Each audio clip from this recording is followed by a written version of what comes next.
Buenas noches, amigas y amigos de RCTV. Hoy tenemos como invitado al doctor Enrique Salas Romer, ex candidato presidencial, ex gobernador de Carabobo.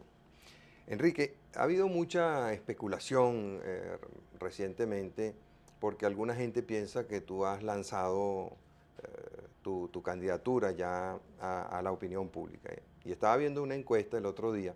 Me llamó la atención que hay muchísima gente que está de acuerdo y muchísima gente que está en desacuerdo. Entre la muchísima gente que está de acuerdo, la gran mayoría son opositores al gobierno. Pero hay también una parte de partidarios del gobierno que está de acuerdo.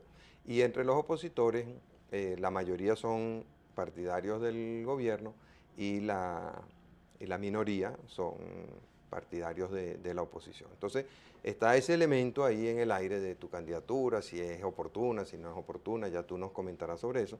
Cuando en días pasados el presidente de la República nos sorprende con un show televisivo de esos en donde regalan corotos, solamente que aquí los corotos te los regalan para el año 2021, ¿no? Y tenía ahí al teniente Cabello que le reía los chistes, le acomodaba las cosas, aunque estaba un poco desacomodado porque el show no salía del todo bien. Pero lo que me llama la atención es que vi el regreso glorioso de Frijolito, porque está Chávez instalado ahí con Cabello en su show ese televisivo, con unos estudios maravillosos y unos equipos a todo meter, ojalá los tuviéramos nosotros así. Y de repente de una pantalla sale Frijolito y voló y bueno, nos dio un espectáculo maravilloso. Entonces,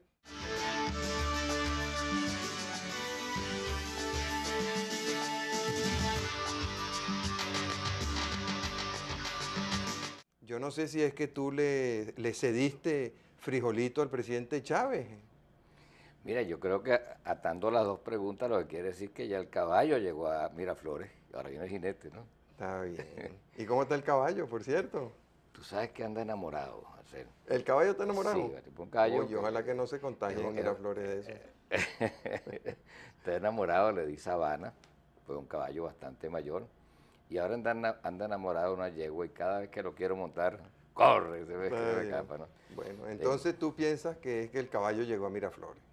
Y eso fue llegó un y detrás, slip freudiano del no, presidente. y detrás van a venir los periodistas, que hoy es su día. Hoy es su día, así es. Señor. ¿Y qué piensas tú de cómo empezó el Día de los Periodistas con este lamentable episodio, con esta agresión a Marta Colomino? Mira, por supuesto que es lamentable, es cobarde, es canalla. También hubo agresión a algunos periodistas, entiendo que en la Plaza Bolívar. Sí, unos periodistas nuestros. Pero todo eso, Marcel, tal como ocurrió con Enrique Fernando, el gobernador de Carabobo, mi hijo, son actos de provocación dirigidos a buscar la polarización sin la cual el régimen no puede sostenerse. Los antiguos emperadores se sostenían en base a pan y circo. Con ayuda de la oposición, se ha convertido, es decir, un gobierno de circo, circo y Pero nada de fíjate paz. que el circo lo puede hacer solo. Cuando yo veía el show del teniente coronel y su ayudante el teniente, ellos no necesitaban a la oposición para hacer ese circo. Sacaban ahí al teniente Rodríguez, uno que estaba, por cierto, uno de los responsables de la debacle del Canal 8, ahora va a construirnos casas para el 2021. Pero todo aquello uno se da cuenta que era de utilería, pues. La repavimentación de las autopistas que hizo la democracia. Bueno, la obra grandiosa fue la construcción de la autopista. La repavimentación es lo menos que podían hacer, que estaba llena de huecos. Que van a construir unas casas para dentro de 5 años. Entonces, no tenemos pan, pero el circo no requiere de la oposición. El circo No, lo no, hace sí el requiere, presidente no, no, permanentemente. sí requiere, porque este circo es para que el circo tenga oyentes, para que la gente esté pendiente.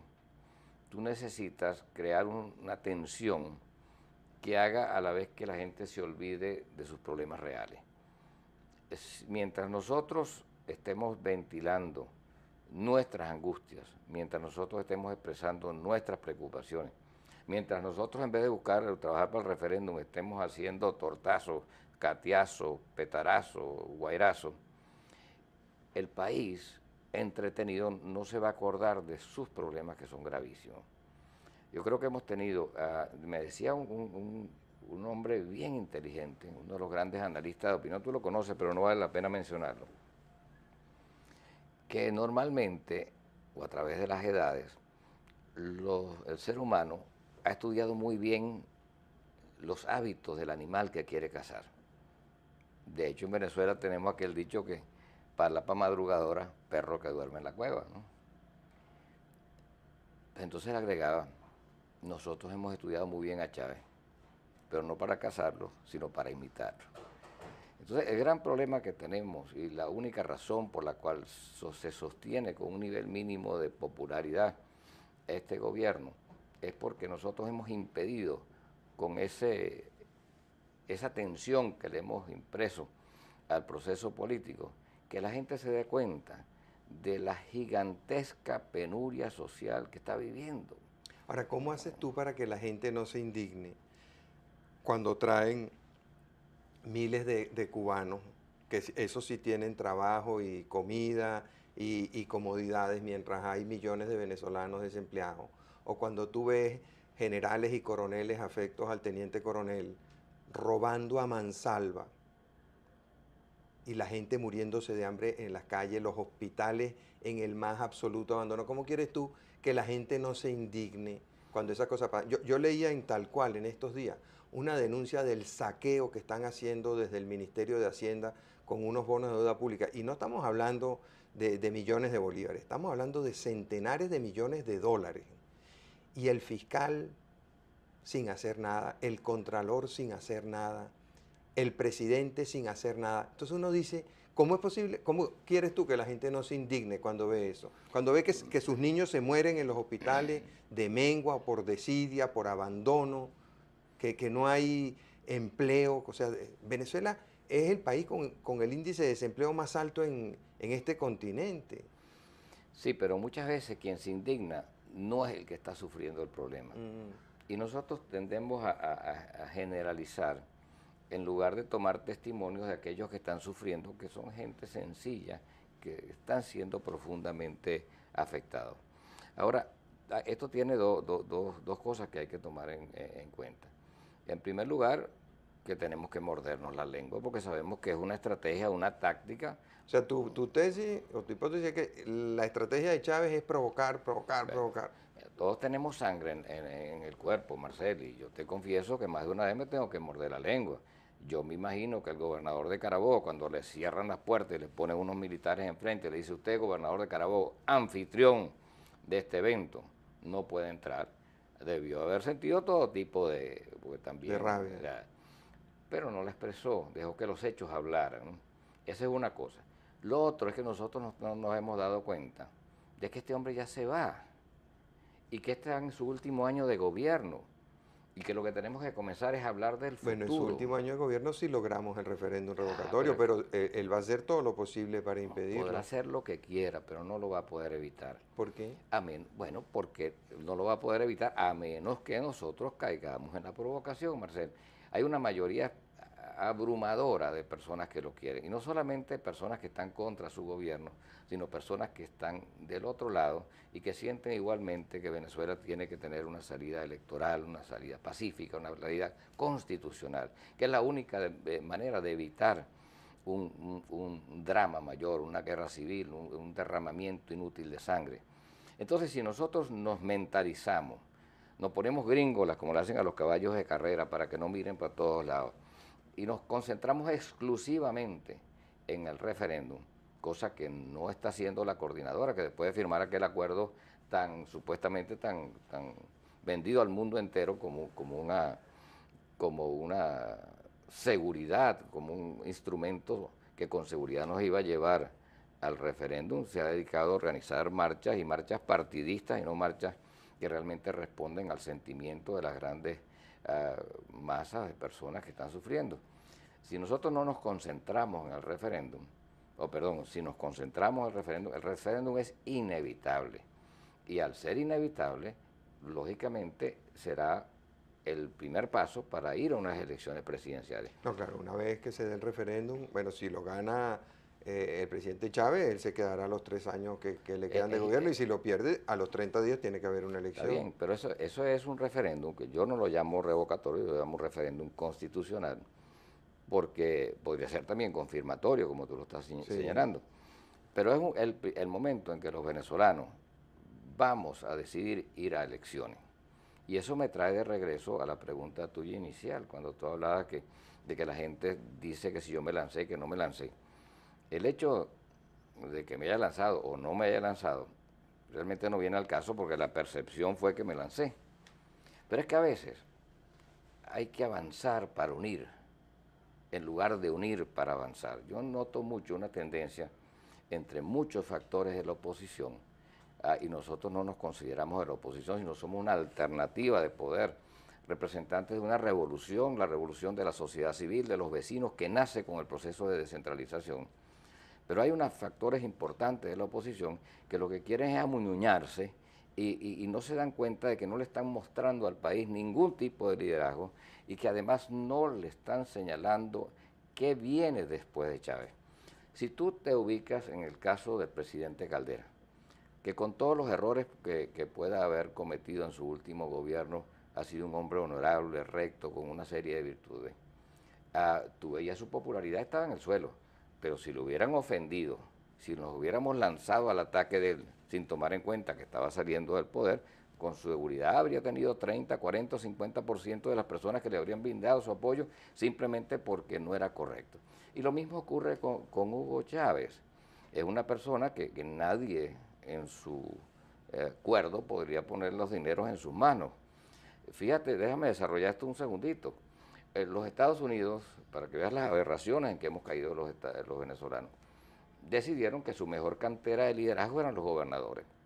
Eligen a Jimmy Carter, gobernador de Georgia, después a Ronald Reagan, gobernador de California, después hay un paso intermedio cuando el padre Bush, que había sido además vicepresidente, asume el poder, luego viene Bill Clinton, gobernador de Arkansas, ahora George Bush hijo, gobernador de Texas.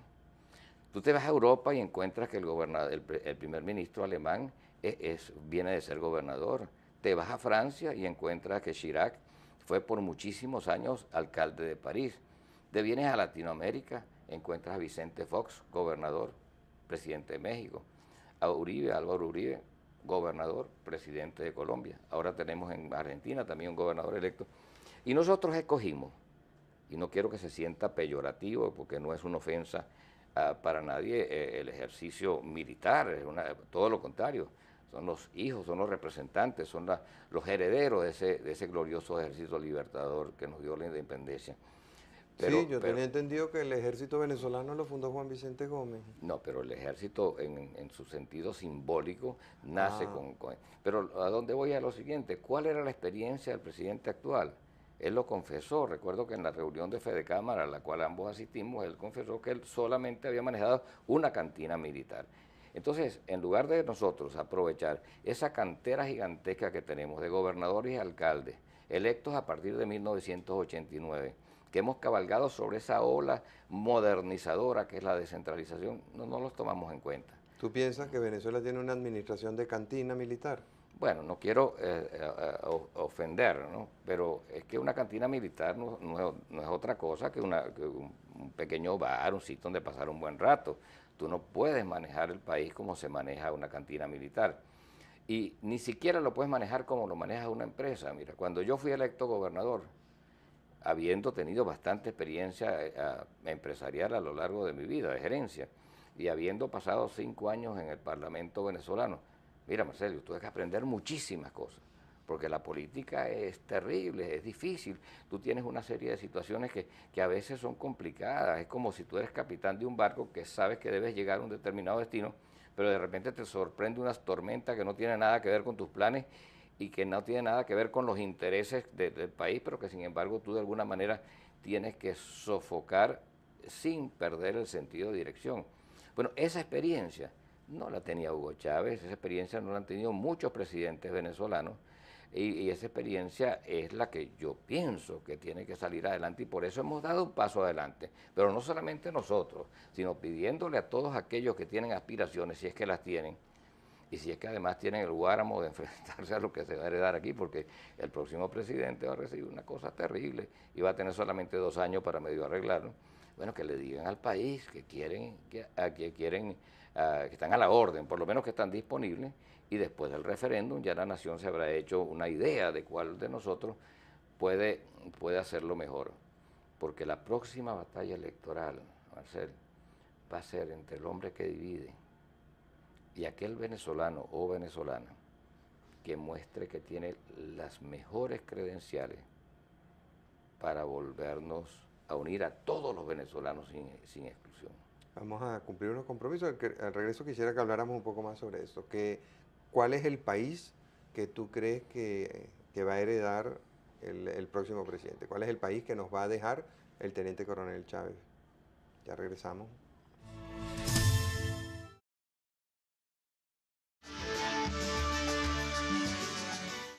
Hace un momento tú comentabas que al próximo presidente le iba a quedar una Venezuela en en condiciones muy difíciles. ¿Cómo piensas tú que va a ser esa Venezuela y cuáles son los retos que tú crees que tiene el próximo presidente? Hay un reto que no va a tener. Mucha gente dice, se van a tener que tomar medidas muy duras.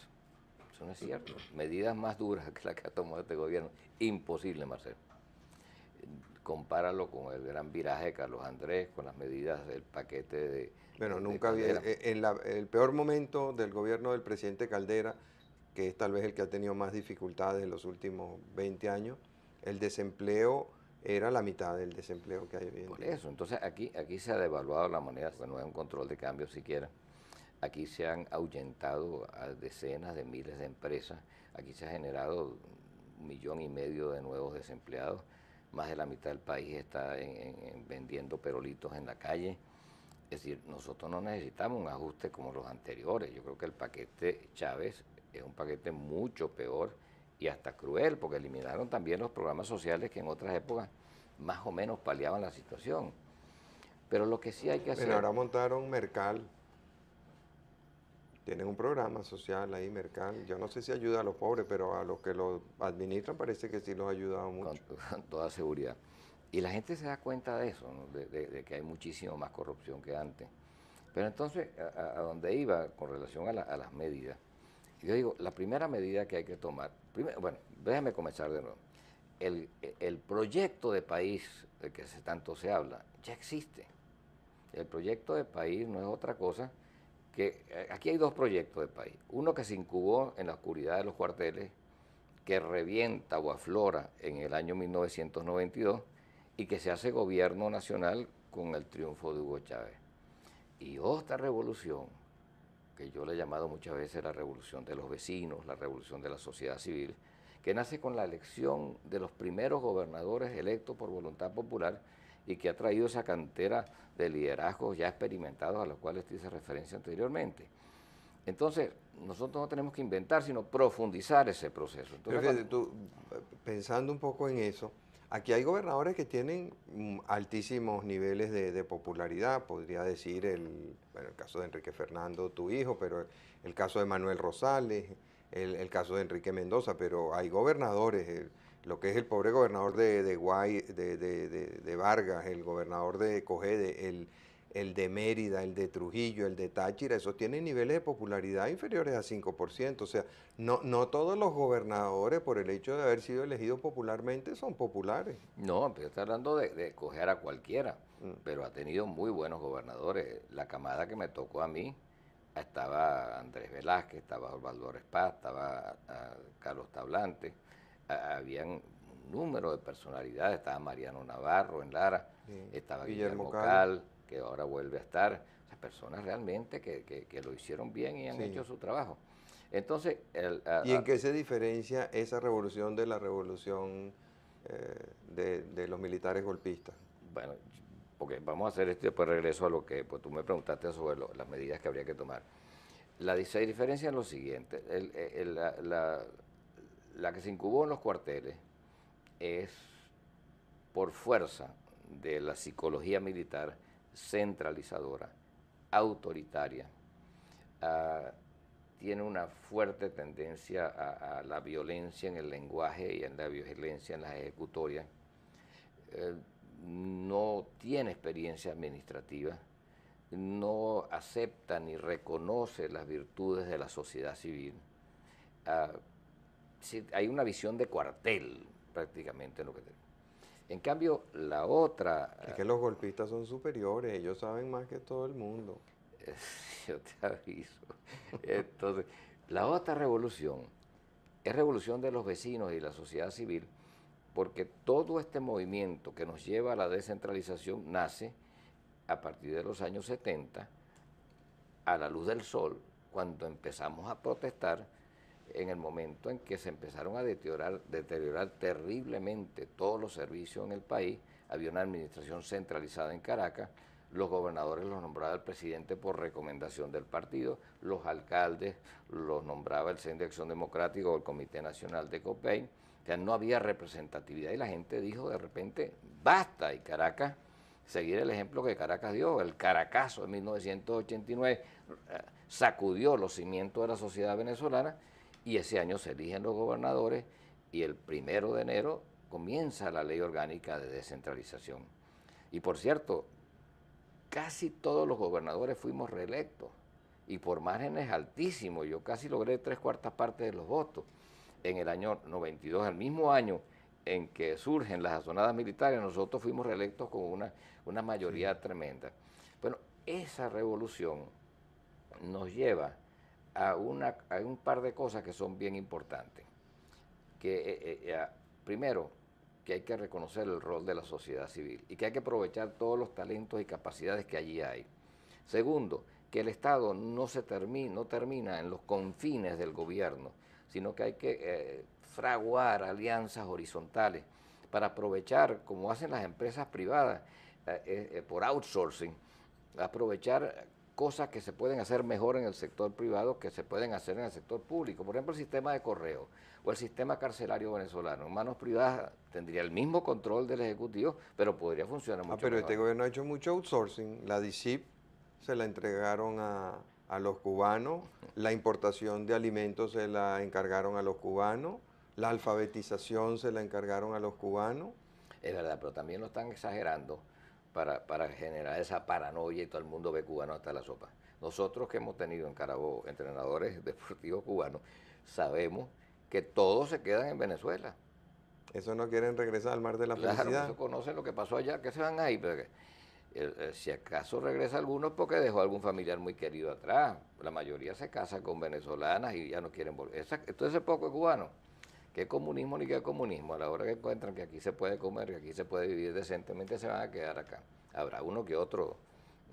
Entonces, tú preguntas, ¿qué haría un gobierno? Bueno, la diferencia... O sea, ¿cuál es el país que va a encontrar? Bueno, pero ese país, la diferencia de la revolución es que un líder de este movimiento no es una persona que siente que Venezuela es un cuartel, es una persona que entiende que el presidente, sin renunciar a la primacía del Estado, tiene que ser como un director de orquesta, tiene que orquestar voluntades para poder aprovechar tanto lo que tiene adentro del gobierno, donde debe traer las mejores facultades, como la gente que está más allá del gobierno y que puede hacer grandes aportes, Ahora, fíjate, entre ellos los medios de comunicación. En esa orquesta me da la impresión de que tú estás excluyendo a Acción Democrática y a COPEI de esa orquesta. No, yo todavía tengo la esperanza que ellos van a aprender a orquestar. Porque es que hay una tendencia, fíjate, centralista militarista en el país. Luego hay una tendencia centralista civilista. Y nosotros somos de la tendencia descentralizadora civilista. O sea que tenemos puntos de coincidencia, pero también tenemos diferencias importantes. Y eso, bueno, ellos tendrán que aprenderla porque el mundo de hoy no es el mundo de cuando nació Acción Democrática, cuando nació COPEI, que hicieron, por cierto, grandísimos aportes a la evolución democrática del país, y eso hay que reconocérselo.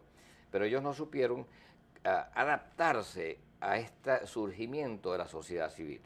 La gente quizás no lo sabe, pero yo que me la paso metido en los barrios y he metido mucha gente, voluntarios, para estudiar el fenómeno venezolano, he encontrado que en cada comunidad, y una comunidad en Venezuela no tiene más de 1.500 a 2.000 personas en promedio, hay por lo menos 6 o 7 expresiones distintas de la sociedad civil. Asombroso, uno cada 200 habitantes. Mira, tienes la asociación de vecinos, tienes las comunidades educativas, tienes la junta sociosanitaria, tienes el comité deportivo, tienes la asociación cultural, tienes el club de mujeres, tienes los séptimos adventistas o los evangélicos. Mira, tú tienes por lo menos 7 organizaciones. Claro, cuando eso ocurrió y las bases de los partidos tradicionales quisieron machorrearlo, incluso escoger sus reinas de belleza, bueno, hubo una rebelión y ahí se produce el divorcio que hay. Pero yo creo que hay que tener esperanza en que Acción Democrática y COPEI comenzarán a transitar ese camino y creo que algunos ya han comenzado a transitarlo. Pero ahora me preguntaba sobre qué hay que hacer. Yo creo que lo primero que hay que hacer, por supuesto, es restablecer la confianza nacional e internacional para que haya mucha inversión, porque no podemos con este desempleo espantoso descuidar la necesidad de que venga la empresa privada y que se hagan inversiones de toda naturaleza para generar empleo y para estimular el turismo y la construcción, que son elementos que generan mano de obra aceleradamente. Pero un segundo paso, que es una diferencia muy grande. Después ahorita vamos a hablar de la palabra unidad, que es una palabra que ha sido utilizada y manipulada, ¿no? Por ejemplo, aquí en Caracas, y digo Caracas porque Caracas es la peor víctima, la víctima más aguda del centralismo, ¿no? Sí. Ah, pero bueno, aquí están en Caracas, los cogollos están en Caracas. Hay quienes sienten que la unidad, un gobierno de unidad nacional, es un gobierno en el cual, bueno, nos ponemos de acuerdo, los jefes de los partidos, y nos repartimos la cochina. La forma como nosotros concebimos la unidad es una unidad del presidente de la República con todos los gobernadores y alcaldes del país, que representan absolutamente todo el caleidoscopio de colores, de tendencias que tiene el país, para no solamente tener una unidad política, sino también para fraguar, para decidir programas específicos. Por ejemplo, la vivienda popular, vamos por ese camino, por la desmarginalización y acabar las condiciones de marginalidad, vamos por el camino de la educación. Y entonces el presidente, con esa gigantesca, no es una masa, pero ese sentido colectivo de líderes electos por voluntad popular, logra que la acción del poder central se multiplique cientos de veces y marchemos todos en una misma dirección, dándole quizás estímulos a quienes cumplan mejor que otros esa tarea. Claro, eso no descarta que hayan algunos acuerdos parlamentarios, pues siempre es necesario, no es que los liderazgos nacionales hay que excluirlos, pero tenemos una idea diferente de lo que es unidad. Entonces yo diría que ese es el segundo paso, trabajar fraternalmente unidos con los... Y esto no son palabras.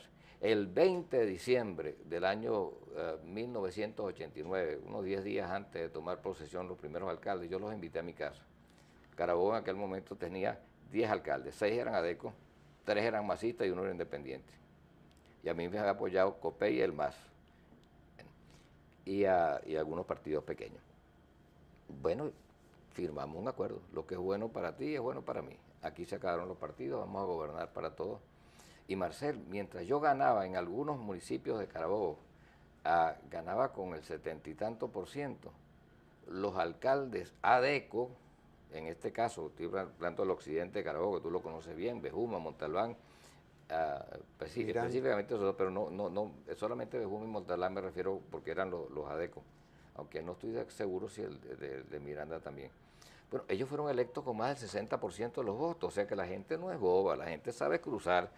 Y entonces cuando el gobernador y el alcalde trabajan con el presidente, eso lo premian. Entonces, ese es el tipo de alianza. Y por supuesto que hay un tercer paso que hay que hacerle frente, que es el problema de la seguridad, que comienza porque las Fuerzas Armadas regresen a ser Fuerzas Armadas y no repartidores de comida. Se están vejando las Fuerzas Armadas, porque las policías nuestras sean depuradas, porque el proceso, porque el sistema judicial realmente castiga a los delincuentes y no los premia con la libertad. En fin, hay una serie de cosas que hay que hacer, pero algunas que hay que hacer de una vez.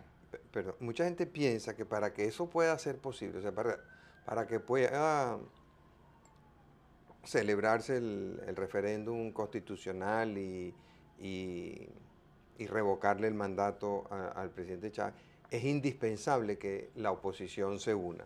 Y te ven a ti como el aguafiestas, el que no quiere participar en... El coco. Sí. Mira, es todo lo contrario. Quienes hemos participado en campañas presidenciales o en campañas regionales, sabemos que la coordinadora no va a poder movilizar nada que no sea lo que logren ustedes los medios haciendo propaganda. Porque la organizadora no tiene una estructura en cada comunidad, lo que llaman los comités de base. Y si no son comités de base permanentes de los partidos, por lo menos son grupos electorales que están preparados para garantizar que cada persona tenga su cédula laminada, que no le haya cambiado el centro de votación, que sepa dónde votar y que los lleve a votar, porque el 70% de los venezolanos no tiene vehículo y mucha gente no tiene la manera de llegar, o tienen los muchachos en la casa y hay que buscar a alguien que se lo cuide. Es esa gigantesca movilización, sin la cual no se logrará una victoria contundente, la que yo le estoy pidiendo a Acción Democrática que suma, que COPEI que la suma, que Primero Justicia la suma, que la suma el MAS, y la única manera que esa gente se va a entusiasmar es asumando candidaturas. Yo le digo, mira, pero lances, los que quieran ser presidente, que como que no son ninguno, porque la verdad todavía no ha cantado ningún gallito por ahí. Cualquiera que tenga un candidato a gobernador o alcalde, yo le digo, mira, pero no se lancen, pero insinúense y díganse, tenemos que organizarnos porque después de esto viene la elección. ¿Tú sientes que la gente está buscando líderes? La gente está buscando líderes, la gente no sigue cosas, la gente no sigue organizaciones, la gente sigue a personas que encarnen lo que esa organización representa. Vamos a cumplir unos compromisos de regreso.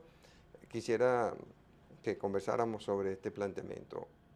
Yo estoy convencido de que para que haya elecciones, para que haya referéndum, es indispensable que preservemos la libertad de expresión.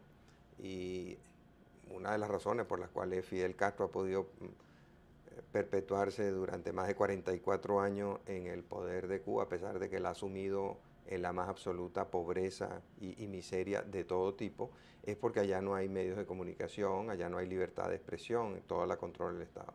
Yo me pregunto, es evidente que el gobierno tiene un proyecto de destrucción de los medios, está por todos los medios, los agrede físicamente, los agrede moralmente, los agrede judicialmente, los agrede económicamente, está tratando de pasar unas leyes ahora para controlarlo. Entonces, ¿serán posibles ese referéndum constitucional y la elección posterior si el gobierno logra aprobar la ley Mordaza o la ley de... todo ese paquete de más de 7 leyes que tiene en el Congreso? Ya regresamos.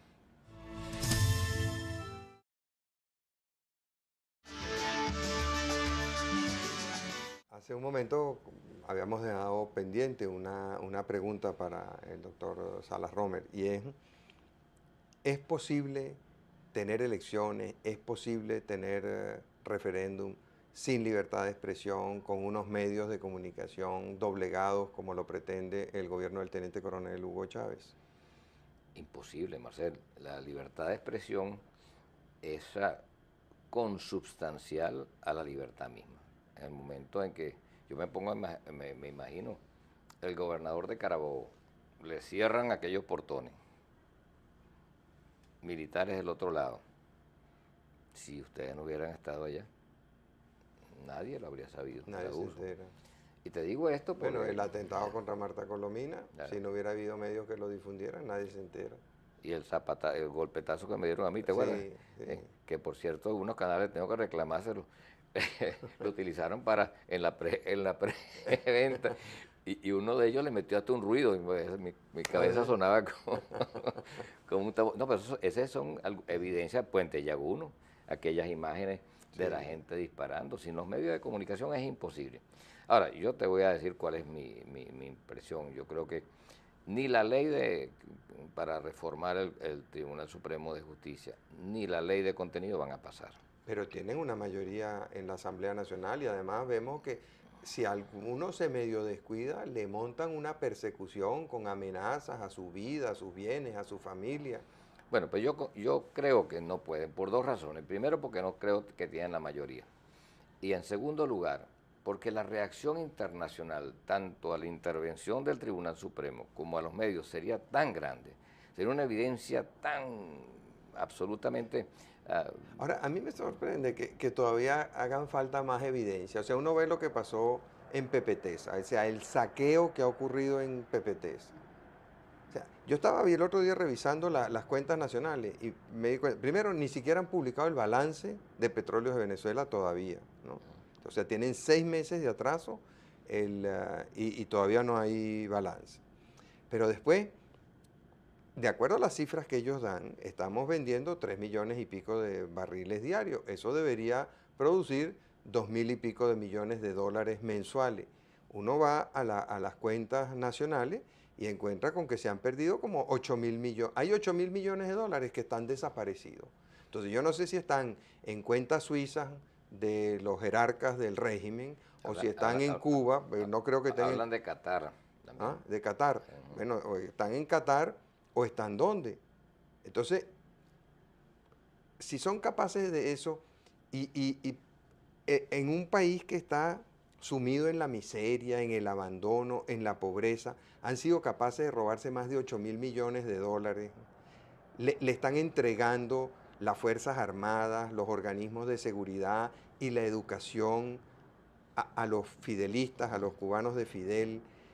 Entonces, ¿qué más evidencia? Yo me imagino, hubieran matado, bueno, Dios no lo quiera, un periodista, una cosa así, no va a pasar nada. O sea, porque, o sea, ¿qué más?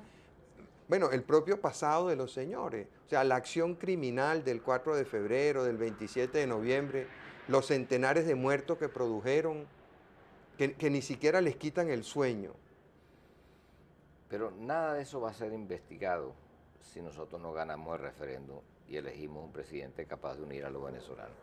Y por eso es que aun cuando estas cosas te escuecen y me escuecen y nos afectan a todos, y estoy seguro que los que nos están viendo hoy están sintiendo exactamente lo mismo, tenemos que mordernos de alguna manera, claro, defender nuestra supervivencia, pero al mismo tiempo mordernos la lengua y decir, mira, es el referéndum, referéndum, referéndum, referéndum, porque así es que lo vamos a ganar.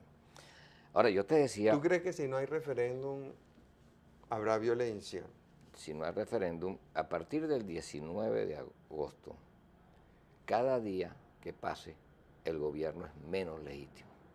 Y si lo corren mucho, esa ilegitimidad va a legitimar el tipo de acción que nosotros no queremos convalidar. Yo creo que, a buen entender, pocas palabras bastan.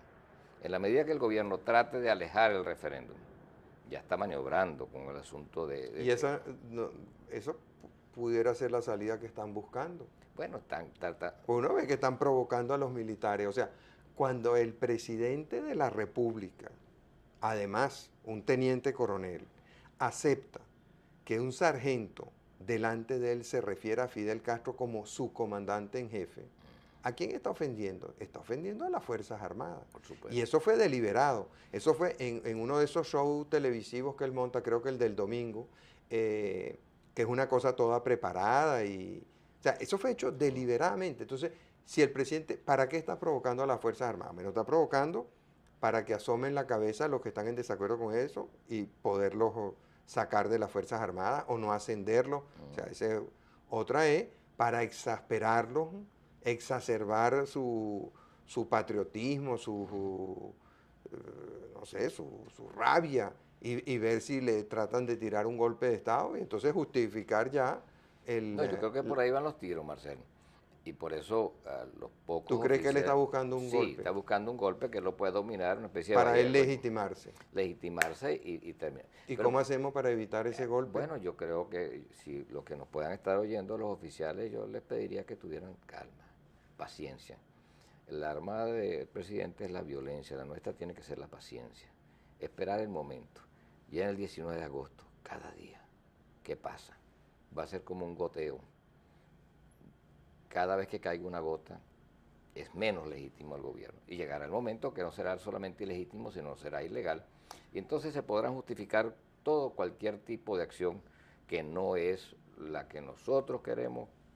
Es una acción para la cual no tengo, en mi caso, ni vocación ni capacidad, pero es el espacio a lo cual conduciría esta maniobra para correrle a la fecha que él mismo señaló. ¿Cuántas veces nos dijo Chávez que era el 19 de agosto? Bueno, lo dice la Constitución de la República Bolivariana de Venezuela, artículo 72, lo dice. Y Jimmy Carter, ¿te acuerdas que le dio 19 de agosto, no tricks, ¿no? Nada de truco, ¿no?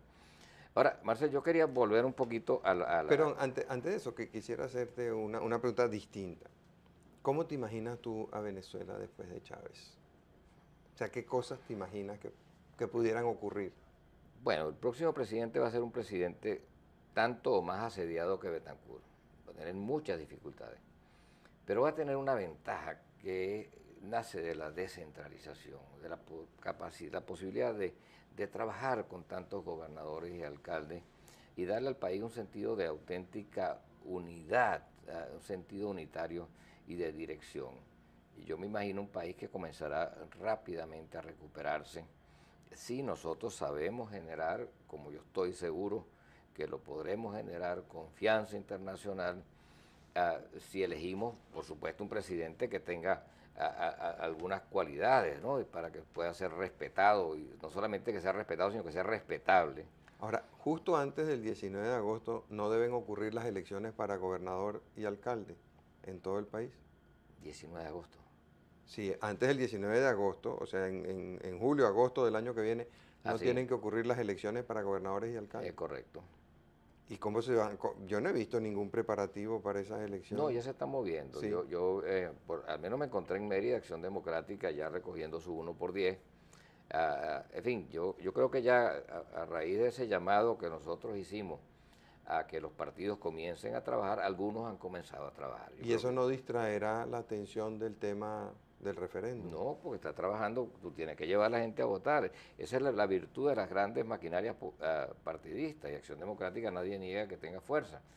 Yo lo único que diría que en vez de llamarlo el A de caso, lo llamemos, vamos a recoger, porque esta es una elección del pueblo. El pueblo va a decidir, no importa cuál sea su color, ir a una elección para escoger un nuevo presidente. Y ese presidente no va a ser el que sea capaz de desunir, sino que el que sea capaz de unir, en los términos, por cierto, de aquel mensaje mío que se ha hecho famoso del Ateneo de Caracas.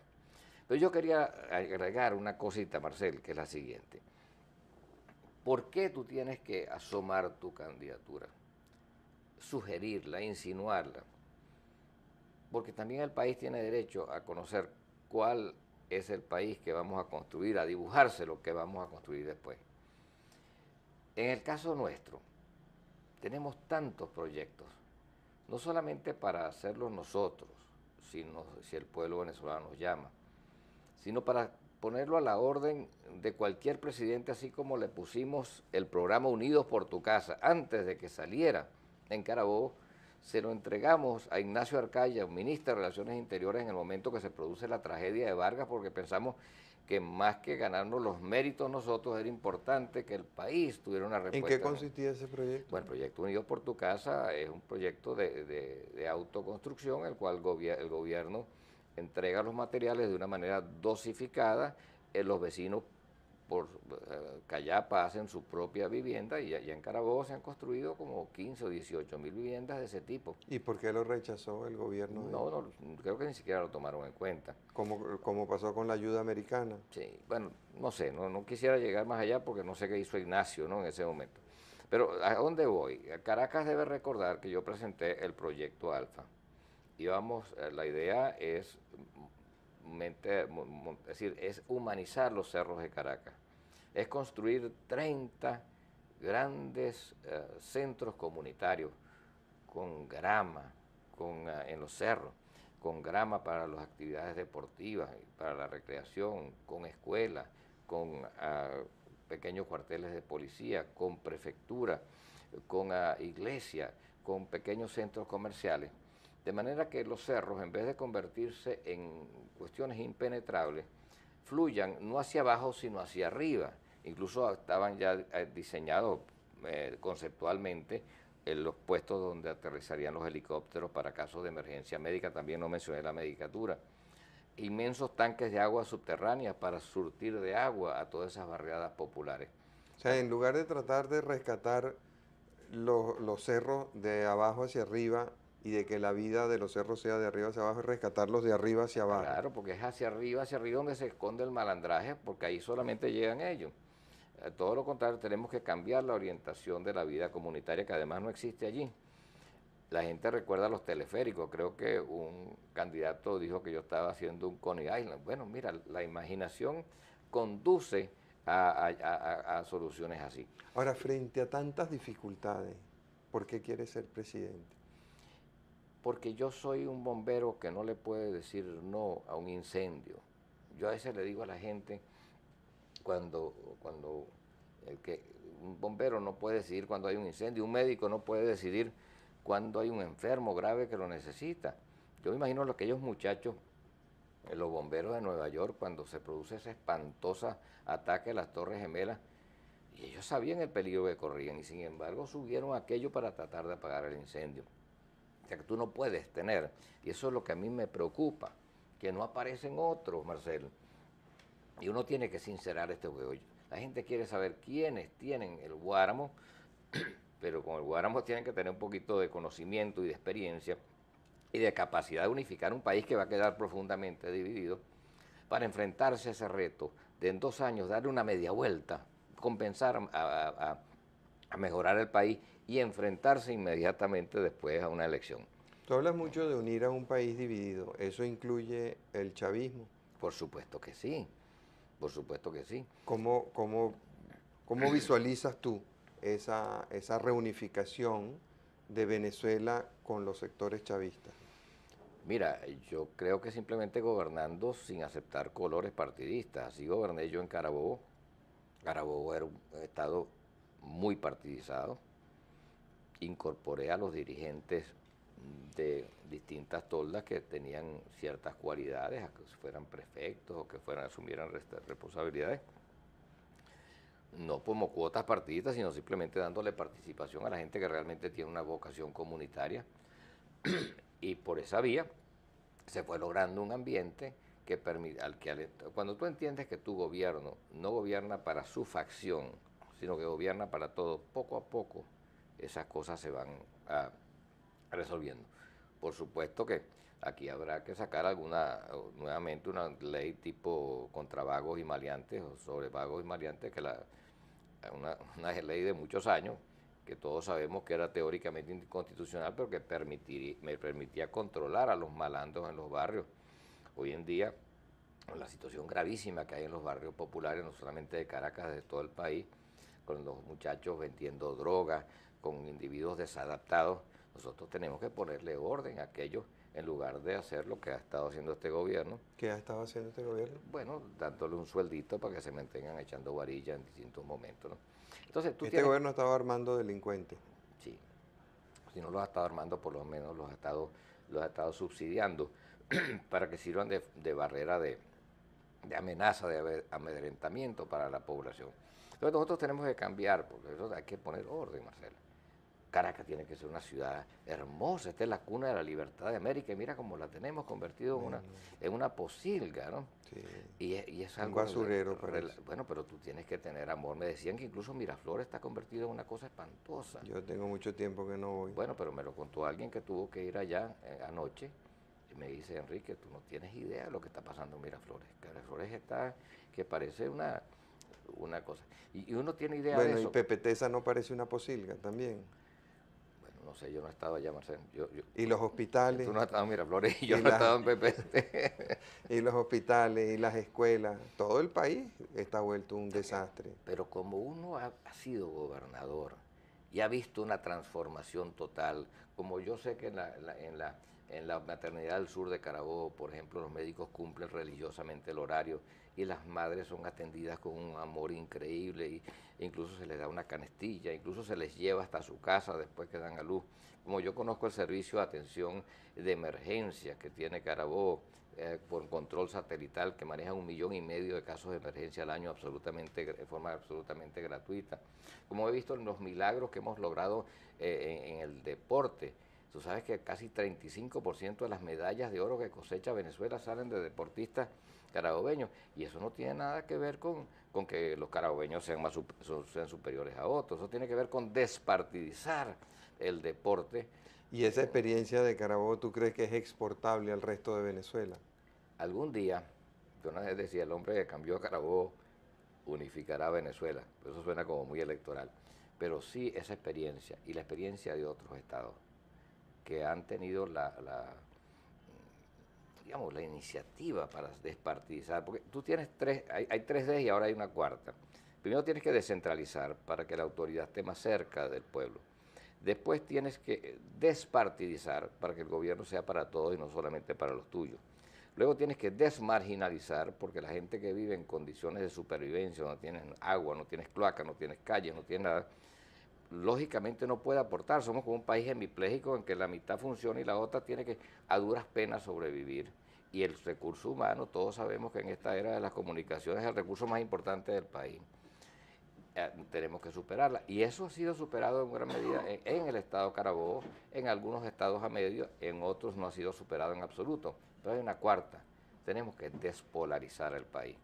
Y si pudiera dar un mensaje, ya que estamos terminando, ¿Cómo no? a los venezolanos, es que cada vez que nos provoque salir a la calle a protestar, cada vez que nos llamen a una marcha o que nos quieran angustiar con aquello de que los cubanos se nos están infiltrando, que recordemos que la única manera de salir de esto y de poder mañana, mirando hacia atrás, decir, caramba, pudimos evitar la suerte de convertirnos en una Cuba, y ese espíritu libertario del venezolano y ese sentimiento democrático floreció. La única manera que eso ocurra es ganando el referéndum.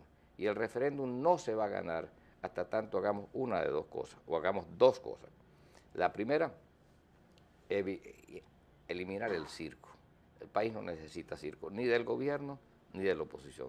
Tenemos que concentrarnos, cada fuerza política, en hacer nuestro 1x10, nuestro patrón electoral, garantizar que la gente tenga cédula laminada, que sepa dónde debe votar, para que concurra todos aquellos venezolanos que quieren una salida de paz. Y lo segundo que tenemos que hacer es comenzar a dibujar ese país que vamos a construir entre todos.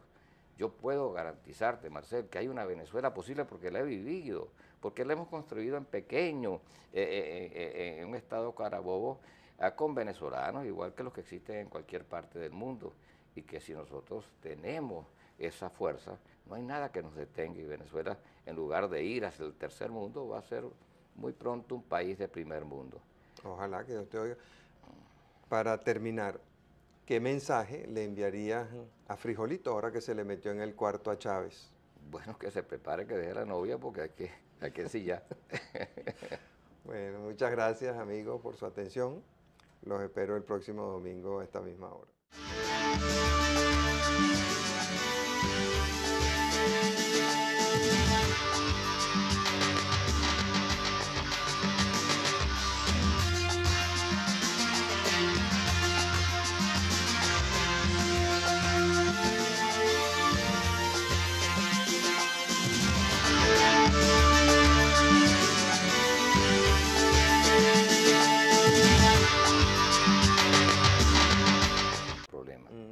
Y nosotros tendemos a generalizar, en lugar de tomar testimonios de aquellos que están sufriendo, que son gente sencilla, que están siendo profundamente afectados.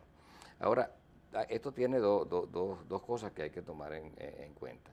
En primer lugar, que tenemos que mordernos la lengua, porque sabemos que es una estrategia, una táctica. O sea, tu tesis o tu hipótesis es que la estrategia de Chávez es provocar, provocar. Todos tenemos sangre en el cuerpo, Marcel, y yo te confieso que más de una vez me tengo que morder la lengua. Yo me imagino que el gobernador de Carabobo, cuando le cierran las puertas y le ponen unos militares enfrente, le dice: usted, gobernador de Carabobo, anfitrión de este evento, no puede entrar. Debió haber sentido todo tipo porque también, de rabia. Pero no la expresó, dejó que los hechos hablaran, ¿no? Esa es una cosa. Lo otro es que nosotros no nos hemos dado cuenta de que este hombre ya se va y que está en su último año de gobierno y que lo que tenemos que comenzar es hablar del futuro. Bueno, en su último año de gobierno sí logramos el referéndum revocatorio, pero él va a hacer todo lo posible para impedirlo. Podrá hacer lo que quiera, pero no lo va a poder evitar. ¿Por qué? Bueno, porque no lo va a poder evitar a menos que nosotros caigamos en la provocación, Marcel. Hay una mayoría abrumadora de personas que lo quieren, y no solamente personas que están contra su gobierno, sino personas que están del otro lado y que sienten igualmente que Venezuela tiene que tener una salida electoral, una salida pacífica, una salida constitucional, que es la única manera de evitar un drama mayor, una guerra civil, un derramamiento inútil de sangre. Entonces, si nosotros nos mentalizamos, nos ponemos gringolas como le hacen a los caballos. Buenas noches, amigas y amigos de RCTV. Hoy tenemos como invitado al doctor Enrique Salas Romer, ex candidato presidencial, ex gobernador de Carabobo. Enrique, ha habido mucha especulación recientemente porque alguna gente piensa que tú has lanzado tu candidatura ya a la opinión pública. Y estaba viendo una encuesta el otro día. Me llamó la atención que hay muchísima gente que está de acuerdo y muchísima gente que está en desacuerdo. Entre la muchísima gente que está de acuerdo, la gran mayoría son opositores al gobierno. Pero hay también una parte de partidarios del gobierno que está de acuerdo. Y entre los opositores, la mayoría son partidarios del gobierno y la minoría son partidarios de la oposición. Entonces, está ese elemento ahí en el aire de tu candidatura, si es oportuna, si no es oportuna, ya tú nos comentarás sobre eso. Cuando en días pasados el presidente de la República nos sorprende con un show televisivo de esos en donde regalan corotos, solamente que aquí los corotos te los regalan para el año 2021, ¿no? Y tenía ahí al teniente Cabello que le reía los chistes, le acomodaba las cosas, aunque estaba un poco desacomodado porque el show no salía del todo bien. Pero lo que me llama la atención es que vi el regreso glorioso de Frijolito, porque está Chávez instalado ahí con Cabello en su show ese televisivo, con unos estudios maravillosos y unos equipos a todo meter, ojalá los tuviéramos nosotros así. Y de repente de una pantalla sale Frijolito y voló y bueno, nos dio un espectáculo maravilloso. Entonces agregaba, nosotros hemos estudiado muy bien a Chávez, pero no para cazarlo, sino para imitarlo.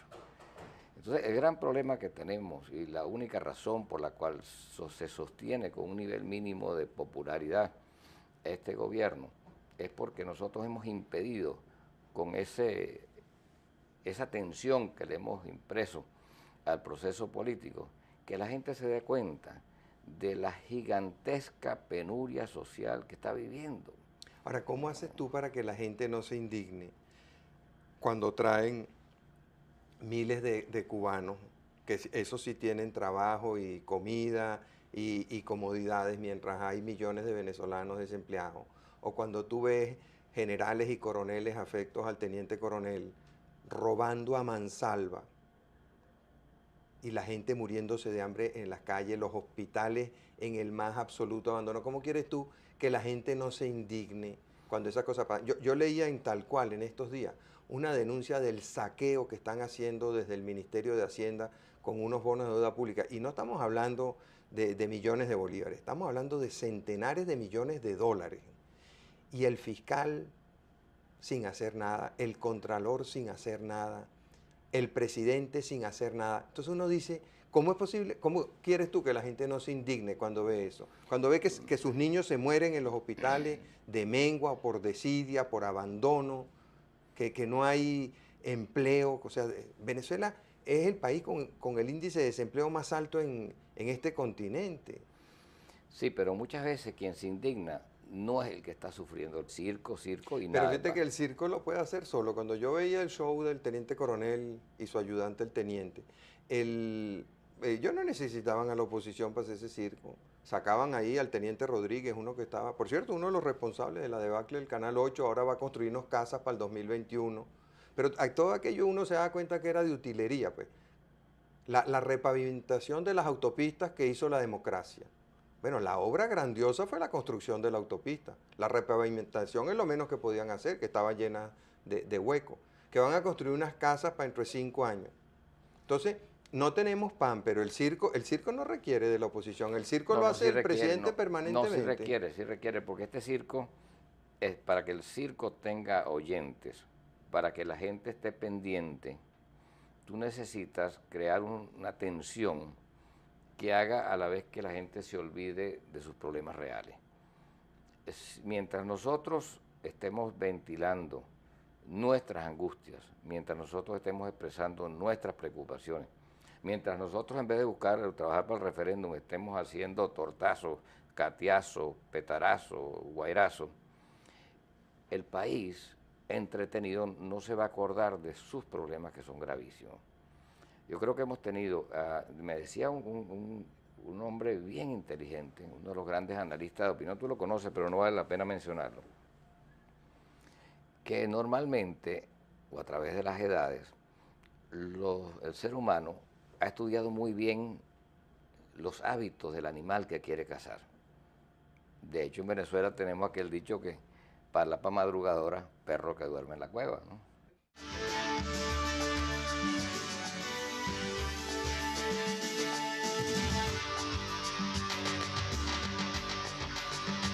Yo no sé si es que tú le cediste frijolito al presidente Chávez.